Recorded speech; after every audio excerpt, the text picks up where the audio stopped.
Welcome to the zSpace Inspire 2, a headset-free augmented and virtual reality laptop which can be used to explore math, science, design, career and technical education programs of study, esports, and a whole lot more. Before you get started, there are a few things you need to know. First, you should have the following items: the stylus and stylus sensor module, the charging cable, and of course, the zSpace Inspire 2.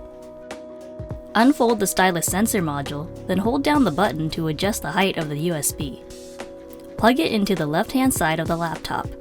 Make sure it's flat on the table and it's flush to the Inspire 2. Now plug the stylus into the USB-C port. Connect the charging cable to the laptop and press the power button located on the top right of the keyboard to turn on the system. Sit front and center of the computer. Notice the reflector points around the screen? These points are tracked by the stylus sensor module to help the stylus track whatever you're interacting with within an application. For the best experience, make sure none of the reflectors as well as the webcam are covered, and tilt the screen to an angle that will provide you with the best view. Once you connect your laptop to the internet, you can now open zCentral on the desktop and launch your zSpace applications.